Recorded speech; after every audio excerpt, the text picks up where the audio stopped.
Swan, when I first met him, was almost like ringleader for a movement that really had not named itself yet. You know, it was just like the Fam is what it was called. And, you know, in the Fam was, of course, you know, like X and Beef and Aaron and, you know, Holly and Mama Africa, Kelly Shockley, all these people that later became pretty much like Nonsense Records, you know. And so at that point, you know, Soliloquist was really starting to build, yet, you know, they weren't on Anti yet. They weren't really like a national or international entity. It was more like Orlando's best kept secret. And so they would have these weeklies at Will's Pub, the older Will's Pub, called Vocalization, and it was an open mic in which anyone could come up there, whether you're a writer or MC or a poet or singer or whatever. And the Soliloquists were the house band. So they would just get, you know, on a jam, just like a free jam session. And sometimes people would come in and play, you know, they would bring their keys or their bass or guitars, saxophones, like different percussion instruments, and would just set up with them. And the whole night, it would be 4 or 5 hours of just completely improv material, but yet on the skill level of, you know, Da Vinci and all these other people, that what it is, like, you know how like Beef and Da Vinci do the freestyle stuff there, you know what I'm saying, now, it was pretty much the same thing, but also include, you know, like Alex making stuff up on the spot, Swan making stuff up on the spot, they're making, you know, hooks and different, like they're going different places with the music, connecting things, you know what I'm saying, like from beat to beat. And really wild. Actually, a lot of the stuff from some of the Soliloquist albums were made on the spot, you know what I'm saying, like during vocalization.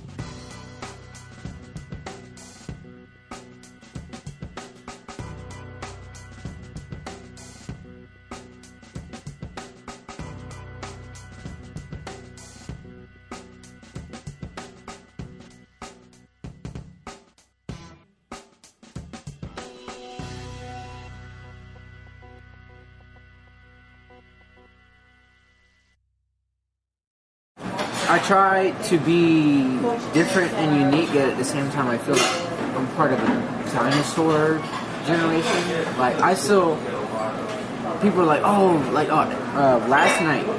last night someone asked me, would I ever consider, like, getting like a whole bunch of those thumb drives, the little jump drives, and releasing albums on those, you know what I'm saying? So like they would have the music of the album and the artwork and everything like that on there, and I would just be like, hey man, $12, boom, boom, alright, cool. You know what I'm saying? It's just like, no.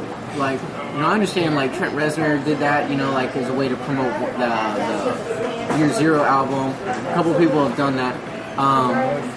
But like, I still, even though I total contradiction, I love the iPod and being able to go about with my music and everything like that, but I love like sitting down and listening to an album. You know what I'm saying? Like sitting down and listening to the whole album all the way through, and then getting up and going back with my day. You know what I'm saying? As an experience. I love being able to flip through artwork, whether it's on vinyl or on a CD, just flipping through the pages and stuff like that, holding the jewel case in my hand. That's the way that I grew up, you know what I'm saying? That's part of the aesthetic experience of listening to music, is to be able to have a visual acuity with what it is that you're listening to, you know what I'm saying? And I think that we're de-evolving, you know what I'm saying? Instead of finding a way to make that visual thing even more interesting, you know what I'm saying, we're taking that away entirely, you know what I'm saying? So we're listening to it on our earbuds, which suck, you know what I'm saying? It's not the way to listen to music. People put so much time and effort into mixing a song a certain way, making it sound level out and balanced and good and everything like that, and then you take it into mastering, which is basically the same thing. They so that everything's leveled out and it sounds perfect, you know what I'm saying? They take it to CD houses. It's not just CDRs, it's actually the silverbacks, you know what I'm saying? And to make sure that it sounds good, and then people bring it and rip it into their computer and listen to it on little shitty headphones.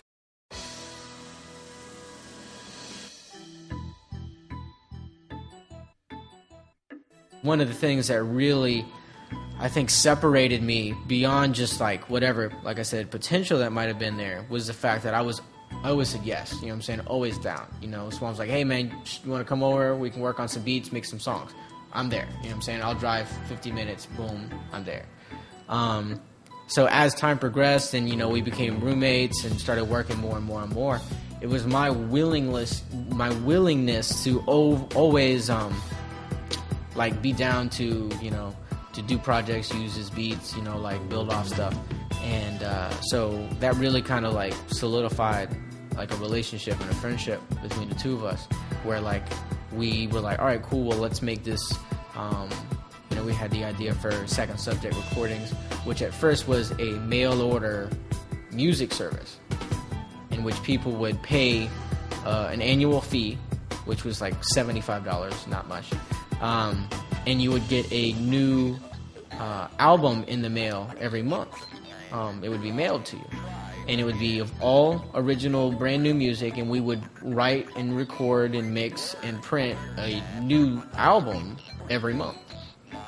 So we were constantly, every day we would wake up, you know what I'm saying? Of course, we were up till 5 or 6 o'clock in the morning, maybe later, and so we would wake up around 11 or 12, the crack of noon, and to start, all right, so I would start on a beat, you know what I'm saying? Like, sometimes I might have a little bit, at that point, very little, minimal input, and then, you know, once the beat was done, we'd bounce it into Pro Tools, and we'd start writing, you know, then we would record it later in the evening, and then once we got to a material's worth of music, then Da Vinci would do a quick mix on them, and we'd press them up and put them out there, you know, and that actually grew into a record label, which is, you know, our record label now, Second Subject Recordings.